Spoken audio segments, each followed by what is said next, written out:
What truly separates millionaires from ordinary people isn't the money, it's the way they think.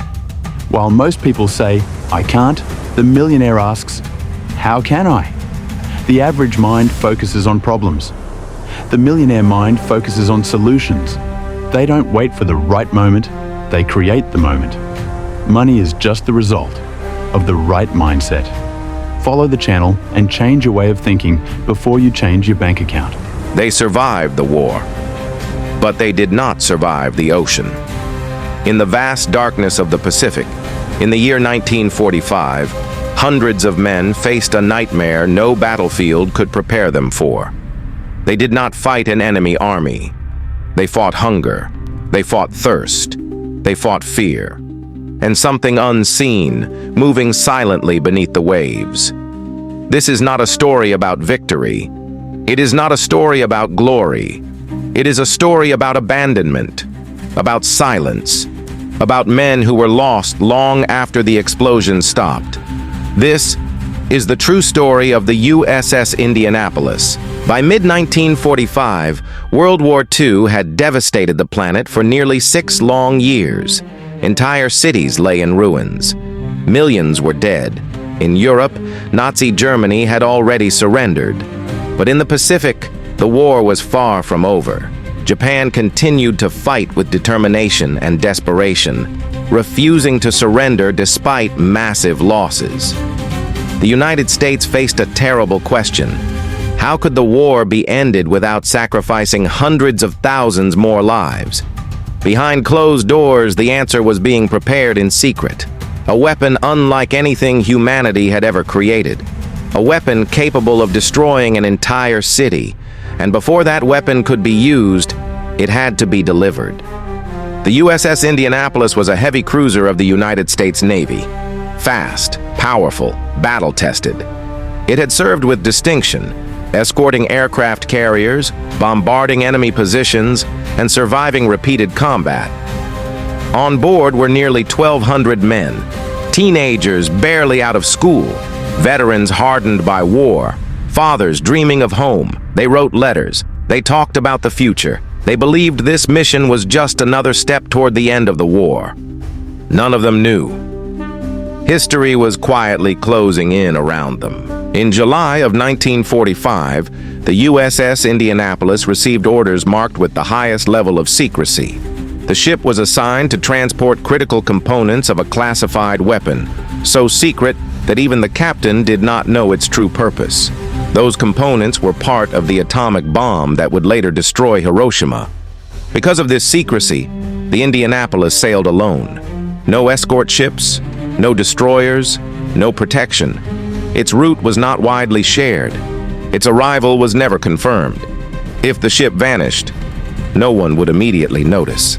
In the early hours of July 30th, 1945, the ocean was calm. The sky was dark. Most of the crew was asleep. Beneath the surface, the Japanese submarine Y-58 was silently tracking movement. Without warning, 2 torpedoes were launched. The first tore through the bow, igniting fuel and steel. The second struck near the center, destroying power and communication. Explosions ripped through the ship. Men were burned alive. Others were thrown into the sea.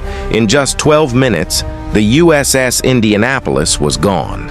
About 900 men survived the sinking. They floated on life jackets, clung to debris, held on to each other in the darkness. They waited for rescue. Minutes passed, hours passed, but no one came. No distress signal was received, no alarm was raised, no search was launched. As the sun rose over the Pacific, the survivors realized something horrifying. They were alone. The sun burned relentlessly. Skin blistered. Salt water opened wounds. There was no food, no fresh water. Thirst drove men mad. Some drank seawater, unknowingly speeding their own deaths. Delirium set in. Voices were heard. Hallucinations appeared.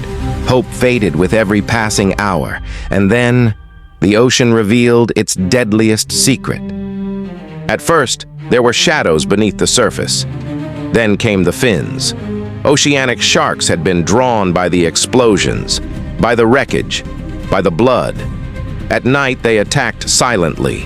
A scream, a splash, and another man was gone. Some were taken while sleeping. Others vanished in front of their friends. Fear consumed the survivors. The ocean was no longer water. It was a living predator. As the days passed, the human mind began to fail. Men argued. Men fought. Men lost touch with reality. Some believed rescue ships were just beyond the horizon. Others believed they were already dead. And some made a final choice. They removed their life jackets and quietly sank. Not because they were weak, but because they could endure no more. On the fifth day, by pure coincidence, a patrol aircraft spotted unusual shapes in the water. They were men.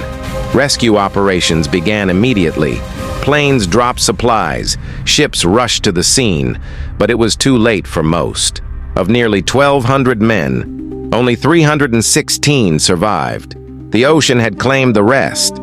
The tragedy shocked the nation. Families demanded answers. Instead, the Navy searched for someone to blame. Captain Charles McVeigh was court-martialed. Even the Japanese commander testified that McVeigh was not at fault. It did not matter. Haunted by guilt and grief, the captain took his own life years later. The men of the USS Indianapolis completed a mission that changed history. They did not die in battle. They died forgotten, adrift in the middle of the ocean.